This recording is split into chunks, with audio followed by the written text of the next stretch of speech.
My name is Adrian Cho. I'm an art producer for Mass Effect 2 at BioWare.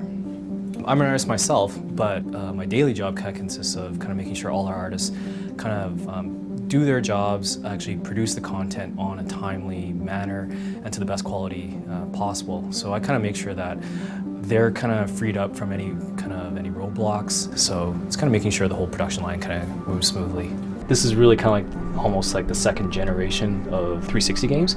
So you see this huge jump in what came out for launch, and then games like Mass Effect I think really represent this kind of maturing age where the artists have finally gotten used to how the hardware works and how Unreal works. So we were able to squeeze a lot more out of it for Mass Effect 2.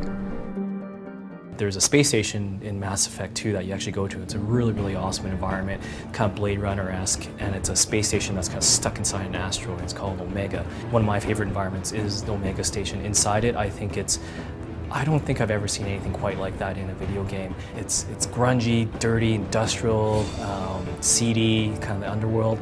And so when we're trying to come up with the idea of how Omega should look, it should be really kind of a really impressive visual icon when you fly towards it. We all got a chance to kind of envision, what would a space station look like, stuck in an asteroid.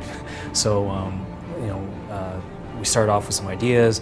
I put in some renderings, passed it off to the art director. He added his stuff, and then the really cool thing about our project is the project director, the guy who's kind of like in charge of everything and with the vision of Mass Effect, Casey Hudson, he also has a very strong artistic background. So then he really added the final touches to the Omega station. And what I really liked was he was able to extract, I think, from the design, elements that I maybe wasn't able to see.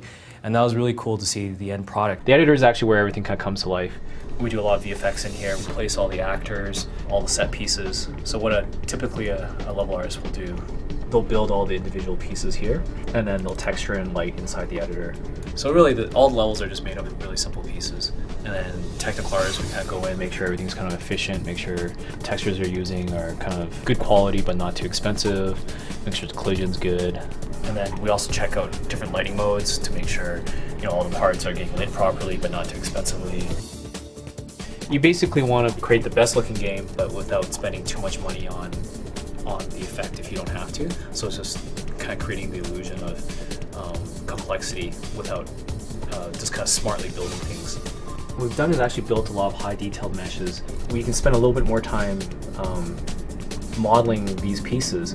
This is a piece of medical equipment, but sometimes they'll just put this in as a structural element inside a room or environment. And that's really cool because you can offset the development costs. You can basically have a few artists kind of constantly working on more of the high detail stuff, and then you have other artists kept blocking the general shapes. So you can see a lot of these rooms are just built up with all kinds of pieces, and kind of creates the illusion of kind of density in the worlds. Editor is really good because we have a lot of tools available to our artists to kind of tell us exactly where each actor is, all the information that you need to do it. So they can actually balance out a lot of the things as they're building their levels to understand that, it fits within texture memory and object count isn't too high. Shadow maps, texture resolution, texture memory. So there's a lot that goes into building a level.